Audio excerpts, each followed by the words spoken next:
Hi எல்லோரும் எப்படி இருக்கீங்க? சண்டே ஸ்பெஷலாக மத்தியானம் லஞ்சுக்கு மஷ்ரூம் பிரியாணி முட்டை வறுவல் தான் ரெடி பண்ணிகிட்ருக்கேன். சஷ்டி டைமில் பசங்களுக்கு கூட பண்ணி தர மாட்டிங்களான்னு கேட்டிருந்தீங்க. ரெகுலராக அவங்களுக்கு ஒரு எக்கு வந்து கொடுத்துருவேங்க. ஸோ நான் மட்டும்தான் விரதம் இருக்கேன், அவங்களாம் யாரும் இல்லை. ஸோ அவங்களுக்குலாம் பண்ணி கொடுத்துட்டு தான் இருக்கேன். ஸோ முட்டை வறுவலுக்கு ஒரு கடாயில் பீனட்ஸை ட்ரை ரோஸ்ட் பண்ணி தோல் உரிச்சு எடுத்து வச்சுக்கோங்க. அதே கடாயில் உளுத்தம் பருப்பு, கடலைப்பருப்பு, ஜீரகம், மிளகு, காஷ்மீரி சில்லி, கருவேப்பிலை, வெள்ளைப்பூண்டு, தனியா இது எல்லாத்தையுமே வறுத்துட்டு கடைசி பீனட்ஸும் சேர்த்துட்டு வறுத்துட்டு பேஸ்ட்டாக அரைச்சிக்கோங்க. அரைக்கிற டைமில் மிளகாத்தூள் கொஞ்சமாக உப்பு சேர்த்து அரைச்சி எடுத்துக்கோங்க.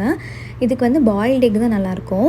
நான் வந்து பாயில்டு எக்கை ரவுண்டாக கட் பண்ணியிருக்கேங்க. நீங்கள் வந்து உங்களுக்கு பிடிச்ச மாதிரி எந்த ஷேப்பில் வேணாலும் கட் பண்ணிக்கலாம்.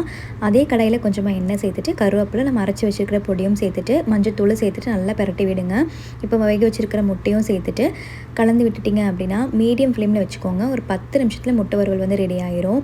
இதை ரசம் சாதம், தயிர் சாதம், சாம்பார் சாதம், ஒயிட் ரைஸுக்கு கூட நீங்கள் போட்டு பிரட்டி சாப்பிட்லாங்க. சூப்பராக இருக்கும். நான் வந்து இன்றைக்கி மஷ்ரூம் பிரியாணி கூட ரெடி பண்ணியிருந்தேன். யாருக்கெல்லாம் அந்த காம்போ பிடிச்சிருக்குன்னு கமெண்ட் பண்ணுங்கள்.